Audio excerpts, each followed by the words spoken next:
Go ahead, guys. Alrighty. JCP, thank you very much for doing this. Hey, no problem. I have All right, guys. exactly the time window you've given me, so all good. You hear this? I'm putting this on the desk.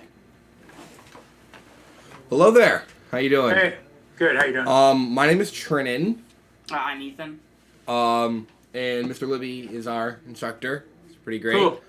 Cool. We have some good questions for you today. Okay.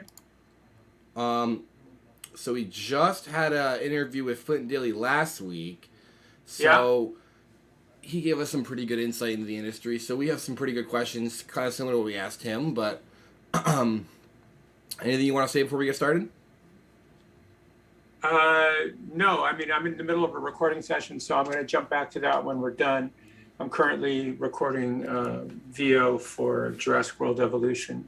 We're doing some downloadable content stuff. So, so I'll hop back in when they're done.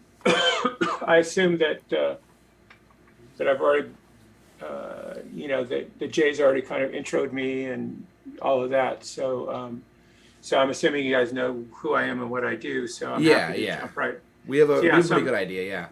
Yeah. So I'm happy to jump right in and do whatever discussion needs to happen. Okay. So our first question is more for people who don't know a whole lot about you. I mean, obviously we've done some research, but this is for other people who watch this. First question, can you please give us a short, concise explanation of your personal addition to the entertainment industry? What I've added to the entertainment industry or what I do? What's your biggest additions to the industry, you think? Okay. Well, my biggest additions, probably the biggest thing that I've done is I've done a very, I've been very involved in a lot of very high profile, big franchises that have moved from various spaces into the game space. And I think the biggest thing that I've done in that is smooth those transitions, and where possible, I've created interesting content that people seem to enjoy in those platforms. So I've been fortunate enough to work on, properties like Riddick or Jurassic World, which I'm doing right now, or Ghostbusters, or, lots of things in the Marvel Cinematic Universe and the DC Cinematic Universe. So it's been really fun working on those big properties because those properties come with, pre-established fan bases, and they gather and garner a lot of attention when you push them into the world. So those are probably the thing that I'm most proud of as far as what I've done to kind of contribute to the cycle that is now sort of standard in any big property, which is it becomes a video game, it becomes a comic book, it becomes any number of things besides just being a film. So. Okay. Just to touch base on those movies. All of those properties are all extremely popular, even before they became super mainstream. Like Marvel, before the cinematic universe came out after 2009, I would say, after Iron Man 1. Even before that, it was extremely popular. So it's pretty extraordinary to talk with somebody who's been in it and knows a lot about it, and then someone who's worked on those things even before they were as big as they are now. It's pretty impressive, and honestly, it's pretty great. Thank you. Yeah, I mean it's fun, but it's also a challenge. It's Universal comes to you and says, "Here's our $4 billion baby. Don't mess it up," right? When they bring like a Jurassic World to you, and you're doing a lot of work on it, you have to be very aware of everything that's come before.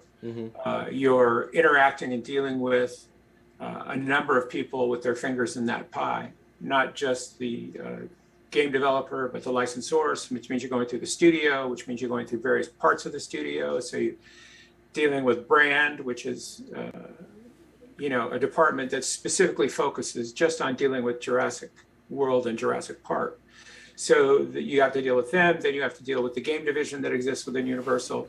Usually have to deal with marketing, and then you have to deal with the actual film, the film folks. So with Colin and Steven and everybody on that end, you have to deal with them too, because they want to make sure that everything that they're doing is right and lines up with what we're doing, and that what we're doing lines up with where they go and with the film and the property. So there's this conversation that takes place, and And then you have all the talent. So, I've recorded Jeff Goldblum multiple times for Jurassic World, and you're not going to tell Jeff Goldblum how to play Ian Malcolm. No. He knows how to do that character. And so your goal is just give him the material he needs to bring all of his skills to the table and bring it to life. And the same thing with Bryce and Sam and Laura Dern and everybody else that's involved in the process. Your goal is to set the table in a way that they're going to be happy with the meal, and then you just let them do their thing.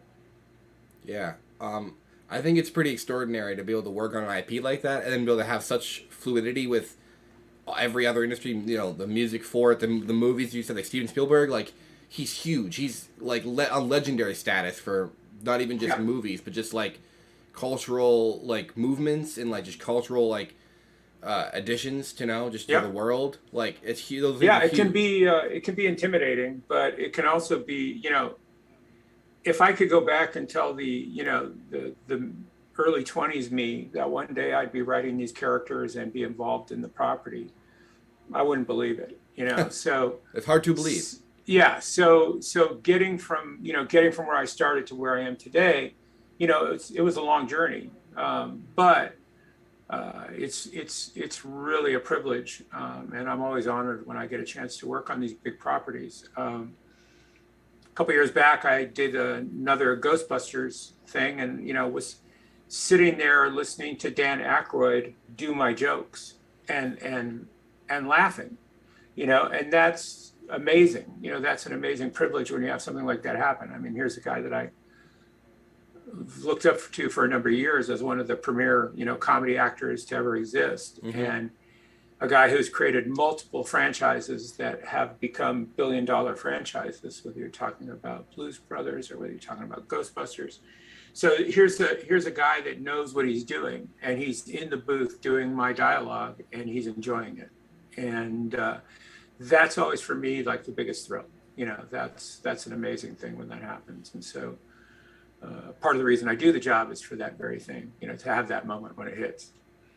Yeah, it must be like a combination of excitement, but like nervousness, but also like pride, because you get to work with some of the biggest people to ever work in our little blip of time that is Earth and humankind. Those people are going to be those are legendary status people. So it's really it's great to see the things. Yeah, they do it as well. Yeah, I always enjoy it, and it is one of the thrills to have written something that you believe in, and then you can never bring a script to the finish line on your own. You always need the talent, an actor who knows what they're doing. So you can, even on my best day, I can get the script 80% of the way there, but it really takes a whole bunch of other talented people, and that includes directors and producers, and specifically in the game space, it's about the engineers, it's about the level designers, it's about the artists that put it all together, the animators. They're the ones that bring it to the finish line. And then you've got a really talented voice actor or an actor who's doing the voice work for you, who can elevate the material. And many times I'll be in a session and I'll hear an actor do a line in a way I'd never envisioned it, and it's so much better than the way I saw it in my head. So that's a big part of the business. It's all collaboration. You just never do it on your own. You're literally part of a team that's working organically, and everyone's bringing their own talents to the party. And when you've got everybody on their A game, it's like really cool stuff happens. So it's something I really enjoy. Well, it's great that before you had mentioned where you had started at a young age, and then where you could go back and talk to your younger self, and then where you are now. So actually, great introduction to our second question was actually what major addition have you done that has propelled your life forward? And I'll elaborate. Like, you were at a young age and you were doing very specific things, and then you did that one thing that you were like, wow, this is going to propel me into the stratosphere. Like, that thing that got you to the next step. Like what was that thing for you? That big break, that big project you like to work on that was like, wow, I went from a little fish to a big guy now. Now I'm, I'm really somebody.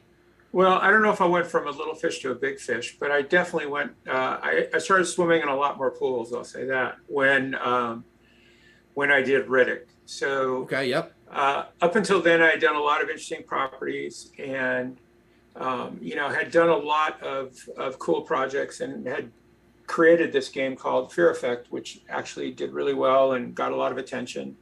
But working into licensed properties, I started to work on Mission Impossible, so that was a Tom Cruise thing, and that started to feel like, okay, now I'm kind of stepping up the ladder. And then doing Riddick was a real thrill because I got to work with Vin, and Vin was an interesting cat, remains an interesting cat because he's also a hardcore gamer. So he is Vin Diesel. Oh yeah, hardcore gamer. Oh, so he has a character called Melkor that is a D&D character that he's been playing since he was a teenager, and he still plays him today. That's actually kind of crazy. Yeah, he's a big fight game player. So you will not beat him at Tekken. Don't try; he will destroy you. And he enjoys playing, Warcraft and things like that, World of Warcraft, and so he's a gamer. And so when we were doing the game for Riddick, it was really interesting and unique because you're working with an actor who has a passion for video games and has a passion for gaming and knows a lot about it. And so that was where I felt like now I'm starting to jump, and Vin is another one of those, kind of interesting cats who's had multiple projects that he's worked on become franchises, Fast and Furious being the Fast and Furious is famous. Insanely huge. Yeah, no, Fast and Furious, and that was really his focus of turning the property into, it was always about, beautiful women and beautiful guys and pretty guys, handsome guys, whatever you want to say. And then really cool cars and, lots of action. That was sort of the elements of the property. But what Vin did in bringing the family component, this idea of like everybody on the team is sort of his extended family. And he wanted to bring that emotional center to that. I think that fundamentally changed the franchise. Yeah, and, I think that's pretty accurate. Yeah, and so it turned it into this massive thing that it was always big, but I think he turned it into this global phenomenon. And the fact that he's so giving with letting the other cast take the lead at times and smart about the way he's giving kind of everybody a chance to see themselves on screen. So there's a lot of multicultural elements in there, and now that they kind of hop around the world and the property is more sort of a living comic book. That's a really good Yeah, if you go back and look at the first Fast and Furious, it's a little bit of high fantasy, but it's pretty much grounded in the real world in terms of it's sort of hyper reality, but it's very much for the most part still kind of grounded in the world. More, I mean, especially the first two. I'll say the first two because I remember I was very young. You have things like them stealing from a truck where the way you end the scene is the trucker just slams on the brakes and the scene ends. But you suspend your disbelief on that. But yeah, so it's kind of like living in that sort of pseudo-real space. But if you look at the latest films, they really are more of a comic book world. They are a comic book world in the way that John Wick is in a comic book setting. Yeah, action it's over the top. Yeah, it's over the top. It's lots of big stunts, lots of action, and so that's a fundamental difference in the property. But also perfect for video games. It is. They definitely need to get a good, how do I say it? Like a good representation of everything good about those movies. Because honestly, I saw the first two when I was 6 or 7. My brother, I was very, very young. I loved them. And then I just went in to watch the 9th movie with my grandfather last summer. So it's my whole life I've seen these movies. I've seen almost every single one of them. And it's pretty crazy. Pitch Black is also one of my favorite horror movies from that time frame of those type of movies, the very early 2000s. Definitely one of my top 5 for sure. Yeah, Pitch Black is great. Pitch Black is great. Yeah, and what's really great about that is you're rooting for the anti-hero Exactly. in a huge way in Pitch Black. And that's, and Riddick actually turned out to be a great character for video games. So it worked out pretty much perfect. And it was awesome to write and awesome to collaborate with Vin on that. Okay. So next question off that. What we wrote was, what is your biggest regret from your career, and how would you change that regret? When we talked with Flint, he said he didn't really regret anything, but some mistakes he'd like to maybe do a little bit better on. So I think the word regret is a little too harsh. Is there any projects you might have worked on that you're like, man, I maybe want to write that a little bit differently, or I wish it would have gone a little bit more differently? No, I really don't have any regrets. I get paid to write video games. I've made a pretty decent living doing it, and I have very, very few complaints. Good. Given what I could have ended up doing, I'm really, really happy that I do this. And so, I've always tried to remain optimistic about any project that I'm working on. I never take a project that I don't think I can do and do well. And I've never turned down a project. So, so pretty much every project that's come my way, I firmly believe I can handle it. I've tried a number of things over the course of my career. I'm writing comic books now, in addition to writing video games, and I've written feature films, and I'm writing streaming media right now. And I've got, projects that are currently in development at some of the streamers. So I've written a couple of streaming TV pilots. I've written a couple of feature films. Flint and I wrote one together that was a video game that turned into a movie. So there's very little in my life that I would complain about. Everyone's got aches and pains, but so what? That kind of goes with the territory of life. But it's in terms of what I do for a living, I'd do it for free if if you could, if I could afford it, but it's I do very much enjoy the process, and I'm always happy when I get up excited to know that when I've broken something down to the point where I feel like, okay, I'm ready to write it. It's always an exciting day, because people assume that writing is keyboarding, and it's really not. Writing is a whole process that involves research and thinking, and kind of bouncing ideas around in your head, and then writing down a bunch of notes and kind of seeing it kind of laid out before you, and then diving in. And by the time I get to the final diving in part, where I'm actually smashing the keyboard, I have it pretty clear in my head, and usually what's going on is, rather than writing per se, I'm kind of transcribing. The scene is happening, and the characters are talking, and my job is just to keep up. My job is not to fall behind. And when that's happening, and I'm churning out lots of pages, it's my favorite thing to do. That, and a blank dry erase board, and some markers and a head full of ideas, and I'm happy. I'm happy. Those are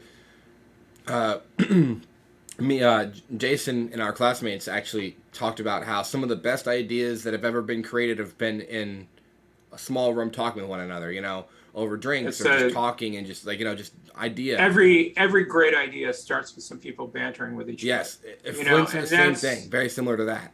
Yeah, it's the only way it works, actually. and ideas iterate. So the thing is like, an idea on top of an idea on top of an idea on top of an idea becomes the thing, and it's, especially in the games business, you never do that alone. And in the film business, even, some lonely screenwriter banging it out in the middle of the night is still reacting to conversations and ideas and concepts that were developed or thought about in conversation with other people. There's and what I tell everyone is that if you want to be a good writer, you have to be a good listener, and you have to be a sponge. Everywhere you go, you have to be an observer. You have to be paying attention. Because there are people that were standing in front of me at the Starbucks and spoke an interesting way that immediately my head turns on and the recorder snaps when I hear something or see something interesting, immediately I go into record mode and I'm just paying attention. And then later I'm either jotting it down really quickly on some notes, or, I have my phone and I just talk into my phone real quick and say, this person said this really interesting line of dialogue, or said something in an interesting way, or acted in an interesting way. Mm-hmm. And those people find their way into my scripts. I use their, interesting turn of phrase or some interesting thing that they've done. And suddenly it gets resurrected and it finds its way in. And so, yeah, there are a lot of characters in games over the years. There were people standing in front of me at the supermarket. That's just random people you heard talking. They were like, yeah, I love that guy. Love talking. Yeah, because, and that's the thing too. It's like when you're describing something or writing something, a lot of times you'll have imagery up in front of you. And I go to all of the, I Google image search and Bing image search, like for all kinds of stuff, and I'll just have it up. And when I need to describe a specific interior of a location, I can be looking at it right on the screen and writing what I see. You're never going to know that. Yeah, the consumer will never know that, but the writer. Right, but I know it, and it's putting me into the right space. It's putting me into the place I want to be. I do the same thing with actors and everything else. If I have a specific actor in mind for a part, I'll usually cast what I'm working on for me, and then I'll be writing in the voice of some of those characters. I'll never say I wrote this as Robert De Niro, but up here you did. But right? But in my head, I'm hearing De Niro as I'm writing it, and so that's how you actually go from writing very generic, bland dialogue to something that actually is much more interesting. And that's the other thing too about the job is everybody thinks because they have access to a word processor or they bought themselves Final Draft at the student discount of $89 or whatever they did, that somehow they're a writer. Sorry, you're not. I just want to put it out there. You're not, because you haven't done the work yet. And there's a whole series of things that need to happen before you can call yourself anything that you would consider to be professional, and that's understanding the craft. Most people don't understand how the craft works. They don't know how setups and payoffs work. They don't know how character arcs work. They don't know how plotting a story works. They don't know how callbacks work, and they don't know how to write dialogue that sounds natural. So many of the scripts I read from people, I'm like, okay, you can write this, but nobody could perform this. People don't talk that way. No, people do not talk that way. And people don't think that way. And structurally, somebody reading your material, they're not going to be interested in your material because you started with somebody waking up and then spending the first 5 or 6 pages eating breakfast. So seems like an awful lot of wasted time. Yeah, well, but you'd be surprised how many scripts you read. Like if I open a script and it starts with, the alarm bell rings and the character rolls over and turns off the alarm and gets out of bed, I'm done. I stop reading the script. I'm literally a paragraph in to the script and I'm like, throw it away. Are you looking more for like a popping type of like well, start? You have to understand that you start in scripts. You want to start in the middle of something. You want to start in the middle of something going on. Okay. You want to start. You come in and there's already the. You don't necessarily need to start with an explosion, but one of the big concepts you need to understand in writing is you want to enter a scene as absolutely late as you can, and you want to leave it as absolutely early as you can. So if I'm starting with 2 people having lunch at a Mexican restaurant, I'm not starting with the guy getting his car and driving to the Mexican restaurant, pulling up, handing the keys to the valet, walking in, talking to the guy at the counter or the guy at the booth and saying, hey, I'm here to meet somebody, right? You're literally starting with them drinking margaritas and they're sitting at the table, and you can get rid of all the rest of that bullshit. You don't need it. And if the scene ends with some guy shooting the other guy in the middle of the restaurant, the moment he does the shot, you want to get out. You want the scene to end because the impact of the scene is there. That's the moment the whole purpose of the scene is that moment. Mm-hmm. And so the moment that moment happens, you want to be moving on to the next scene. You want to be moving on to the next moment. And having the brain of a gamer is really helpful when you're a writer of any kind of material, because you think that way when you're a gamer. As a gamer, I'm always wanting to press a button. I'm always wanting to control something. I always want to do something. And so a lot of the extraneous kind of story stuff that people do, that gets cut out because it's all about impact. It's all about what's going on from scene to scene and how fast you can kind of move things along, or how, if you're not going specifically for speed, how impactful can things be from one moment to the next. Yeah, so that's how you can really easily kind of see the difference when people know what they're doing and people don't. But nobody would walk into a game developer and say, I'm the lead programmer, without knowing how to program. And nobody would walk onto a set and say, oh, I'm the gaffer, without knowing how to light a set. Nobody would do that. But everybody walks into any project and says, I can direct, I can edit, I can act, and I can write. And that is such bullshit. You can't do any of those until you've actually taken the time to learn how to do it. And gone through the process. And gone through the process. And to make that assumption and set down a path that's going to lead you in wrong directions is not positive. A lot of people will just say, oh, well, if I just keep writing, I'll learn how to do it. No, you're going to learn all the bad habits, and you're going to build you're going to build this horrible, shell around yourself, because you're going to be constantly criticized for your bad writing. And rather than getting better, you're going to start to hunker down and get worse. And so, learning and taking the time to learn the craft is something that anybody that's interested in this has to do. And the craft has some rules. And before you can start breaking all the rules, which everybody loves doing, I'm breaking all the rules, I'm telling my unique story in a unique way. Fantastic. But until you know what all the rules are and how to actually write a script that follows those rules, don't try and break them. Start breaking the rules after you've mastered the basics. And everybody wants to be Picasso, but everyone forgets that before Picasso started doing all this crazy shit, he was actually a real painter that could paint real pictures, right? Yeah. Not to say that his later stuff wasn't really amazing or even groundbreaking. I mean, because at that point he was kind of at the far end of mental health and drinking, right? I don't know about that, but all I'll say is that before you can envision some crazy way to paint a portrait, you have to be able to paint a portrait. Yeah, exactly. You just don't go from a blank canvas to Picasso. You work your way to it, and that's the process you have to do with this. Video games, anything that you want to create, anything that you want to be a part of, there is a skill set. You get on the ride at Disneyland, and there's a sign there that says you must be this tall to get on the ride. And that's true in the video game space. It's true in the film space. It's true in anything else. And the way you get that tall is you earn your way to it, and you earn your way to it by learning the craft and starting small and doing a lot of independent stuff and working with people and collaborating, and eventually you reach the right height, and then they'll let you on the roller coaster. That's kind of the way it works. Okay, that's a great explanation, because I'm just thinking to myself, like, kind of what I want to do is like sort of like that, but the explanation that you're giving is very clear to me. That's like, you need to know how to do what you're doing and be able to explain it to other people. Like, you need to know so much about it that you can tell someone else about it that knows nothing. Be able to tell them what's going on, type of thing. Yeah, well, it's really helpful to teach. One of the greatest ways to learn is teach other people what you know. And that's, I'm an everyday learner. So every day I learn things from people that I work with, other writers, actors. You mentioned Flint. I've learned a lot from Flint. You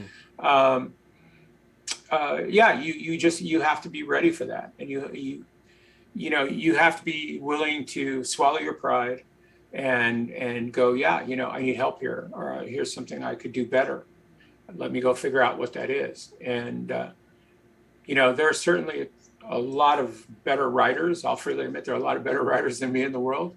But in my niche and what I do, I'm pretty near the top, and I'm very happy with that. And I worked my way towards it. I was focusing in a specific direction. And that's just back to that skill set. You have to build that skill set. So, learning how to do it is great.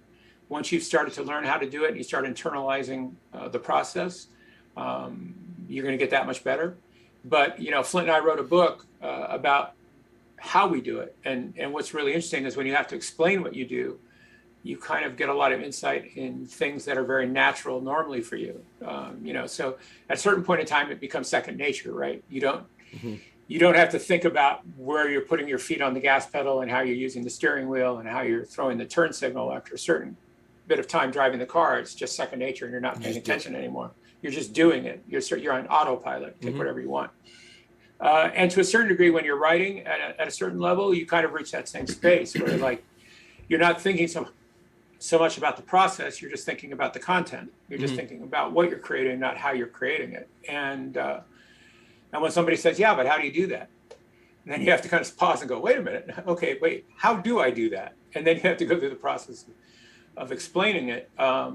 It can be very helpful to you, as a creator. And so yeah, I look at myself as both someone who can teach other people a lot, but someone who can still learn from other folks. And I'm always willing to learn. That's where you have to. I said where you have to say, ego and pride are good, and you want to have those. But you have to also be willing to set that aside when somebody's telling you something that's got value to you, and listen and learn as much as you can. Yeah, I think those are very important to know when pride and ego are like not important, but can be used for your benefit, and then when they're going to be hindering you, because there's a very big difference. Yeah, well, you have to be able to do your work, but you also have to be. We talk about killing your babies, and that's a big component of anything you do in the business, anything you do both in creative space and when you're actually working day to day, grinding out development. Is in game development, iteration is a constant. Things never, I always say I'm standing in wet concrete, and the concrete never dries. So on any day, anything can happen. Levels can get cut, characters can get cut, new features come in, features drop out, and all of that can impact your work, and you have to be ready.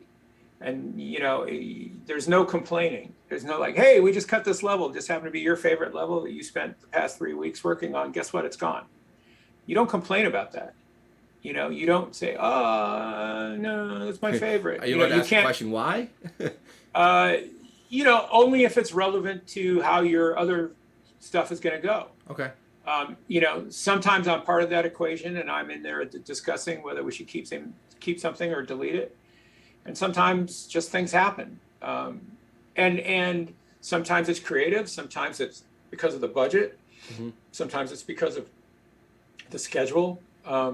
You're constantly operating under the pressure of schedule and budget. And at some point in time, things happen. The actor that I've got to jump back into recording in a minute, it was a schedule change. We didn't have him scheduled to record this day. They literally threw it at me 30 minutes before. Before the session started. That's super short notice. Very short notice. Yes. Normally I get a lot of notice with some of the bigger talent that I work with. This is one of those situations that just happens, and you have to be ready. Sometimes people will come to you and say, hey, look, we're moving this around and we're doing X, Y, and Z, and all that stuff we had you working on, drop all of that, put that aside. We need you to write this today. And you're like, okay, that's the nature of the business. Because the games business is very much an iterative business. And that means sometimes you don't know what you've got until you see it, until you're actually able to play it and interact with it. And a lot of times what was working great on paper and was working great, theoretically, as people were putting together, you put it in your hands and you're like, man, not really what we want. So you have to change it. And that's part of the business. Revision is constant. It never stops. And it used to be that at least when you shipped it, you were done. Yeah. But now with downloadable content and updates and everything else, it's never done. It's games as a service compared to games as a product, right? Right. And it's an entertainment medium that's constantly evolving and constantly changing and constantly looking for new ways to keep people engaged. So, you make a film, you put the film out, and you go, okay, the film's done, and maybe you have a director's cut, and maybe you have some extended scenes, and maybe you do a special edition where, Mad Max, Fury Road, where you do the Chrome edition, and recolorize and kind of create a cool alternate version of the film. People do that, but no one goes in and says, okay, now we've got the film. Now we're going to re-edit the film. This is not a Batman film anymore. This is actually a Superman film. I forgot to tell you. But in the game space, that happens all the time.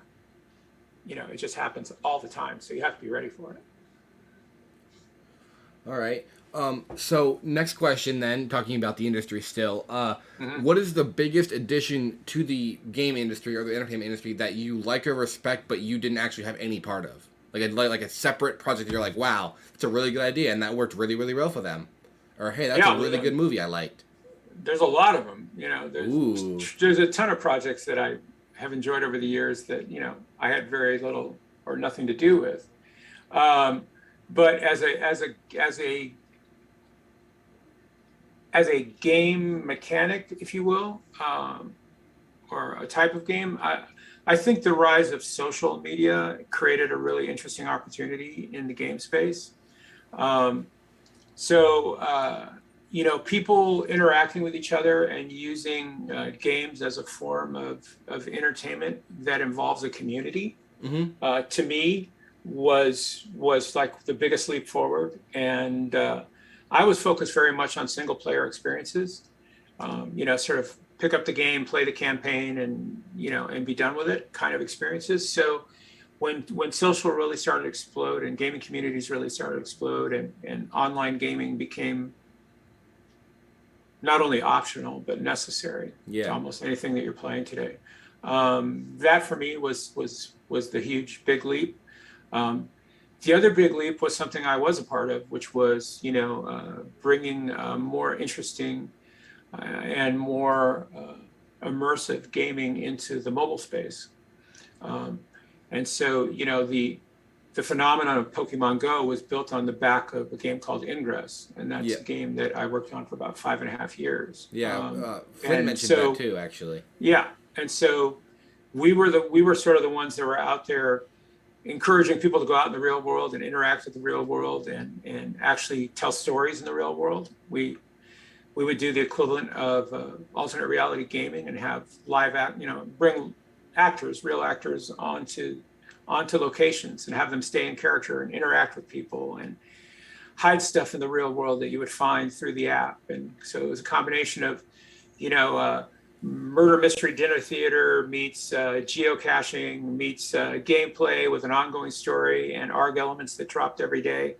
That was something nobody had seen before, and I was very proud to be a part of that. There isn't any other game, even right now, currently. Pokemon Go's been out for, 3-4 years, probably 5 years. Came out in summer of 2016. Yeah. So it's been out for a while. It'll be its 6th year. It'll be its 6th year. There's still isn't another game that's like. And there is no other game in the App Store that's like Pokemon. Well, Go. it combines a number of interesting elements. It's a well-known brand, so it's a well-known property that's multi-generational. Mm-hmm. So, parents today are buying it for their kids because they played it when they were kids. And grandpa and grandpa know who Pikachu is because they were buying all the toys for the millennial who's now got the kids that they're playing. Mm-hmm. So people in their 60s and 70s are very familiar with Pokemon cards and Pokemon games and Pokemon cartoons because that's what their kids were watching when they were kids. And so, it's multi-generational, much like Star Wars. Everybody, people that were in their 20s, 30s are now in their 70s and 80s, and they're still watching Star Wars stuff because when it came out, they were young adults. So it's again a cross-generational property. It goes everywhere. So you have that. Then you have a fun gameplay mechanic that ties in directly to the property, which is you got to go catch Pokemon. So it's like perfect. And then you get a chance to go out and interact in the real world. And that's a really fun thing. And then it did bring in a lot of augmented reality back in where you could, see the Pokemon out there in the world. So there was a lot of elements to it that I think worked really well. And there's a reason it remains as popular as it does today. I'm going to give you guys 5 more minutes. And I'm going to we have one last quick question, and then we'll be good. Okay. So what is your biggest wish list item that you wish you could make today? So with that question, I don't know if you're like NDA'd up about it or whatever, or things you can't say or can say or whatever, but based on that question, what could you say that you like, something you want to make, or a certain type of game or genre of game you want to make that you haven't yet, but you want to, so future thing? I've touched pretty much every genre. I tend to fall into very action genre type properties. Mm-hmm. That have, that can have a mythical or mythological component or a science fiction component, depending on where you want to go. So yeah, I've written a lot of stuff with demons and monsters and dinosaurs. You know, that's kind of a niche for me. Um, I recently wrote a comic book called Saint Mercy. Saint Mercy is set in a world that's both sort of fantasy and sort of reality. It takes place with two characters, one in the American West in the 1800s, and one as a young Incan girl dealing with the sort of height of the Incan Empire and Mesoamerican mythologies. And they have an interesting story that kind of crashes into one another. And eventually, what I like to tell people is it feels like sort of a traditional story until the demonic children show up, and then then things get crazy. So it's extremely grindhouse at the end. It's very action oriented, and it goes way into some crazy over the top violence. And so I would love to see that made into both a feature film and a video game. And I can't really say the status of either, but work is in progress on. Work is in progress on both, so that's where I'm headed. Yeah, I was gonna say that sounds like a prime adaptation for a movie. If it's extremely violent, I'm not sure if it'd be better as an anime or not. Because I'm not a big anime guy, but I just started watching Tokyo Ghoul last night with one of my friends. It's like I've never seen that much action anime or whatever. It's crazy. So, I mean, the fact that you can create something that unique, but also like kind of grounded where people are going to understand it, and like, oh, this person lives kind of like this is the set in the time where I kind of live, like modern day Colorado or modern day Arizona or whatever. You said the West. Mm-hmm. And then it's still so like, mythological. It's like, it's pretty crazy that you can think of something that unique and fun and make it and then be like, okay, now I want to make, it's a comic book. Now I want to make a game, a movie and blah, blah, blah. And I can do it. I have the skills to do so. I just finished a second comic, which is being drawn right now. The art's being worked on.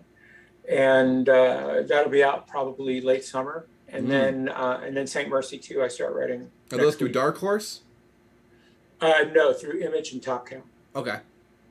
So nice, awesome. Which is for me it's really an amazing experience because Image is is Todd McFarlane and Mark Silvestri and Jim Lee, and it's like you're dealing with some of the big hitters in the business, and so it's really phenomenal that I was able to have my first comic land there. But I've really enjoyed writing the comics, and the collaboration in the process has been something that is really cool.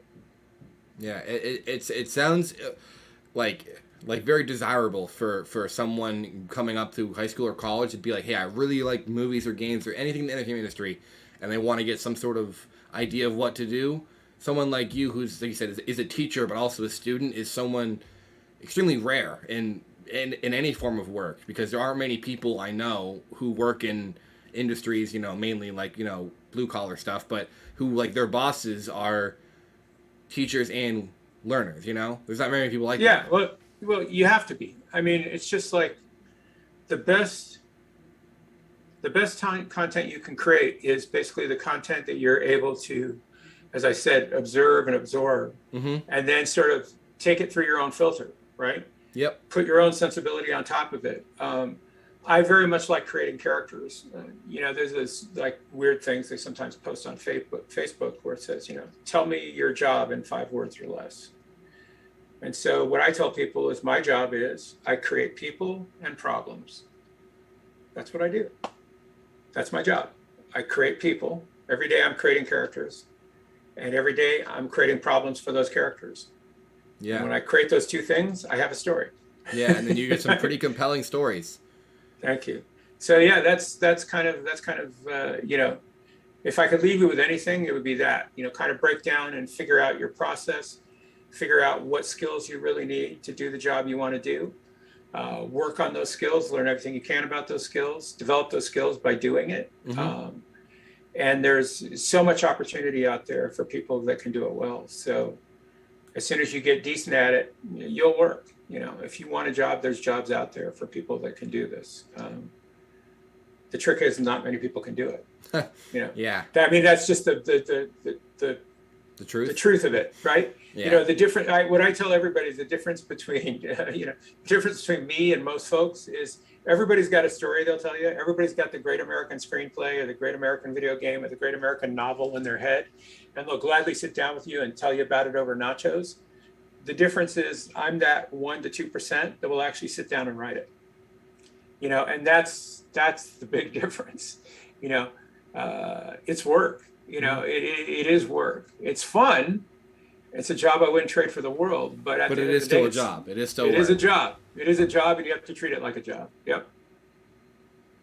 Yeah. Cool. Well, that's great. You really hit it out of the park. You really gave us some good information to work there. And Great. Well, I hope it helps you guys. And yeah, I've got to jump so I can get back into the session. Hey, but thank it's you great very meeting much. you. My pleasure. Yeah, best of luck with you guys. Break a leg and whatever you're doing moving forward. Thank you, John. You got All it. right. Have a good one. Take care. Yeah. You too. Bye-bye. That was pretty sick.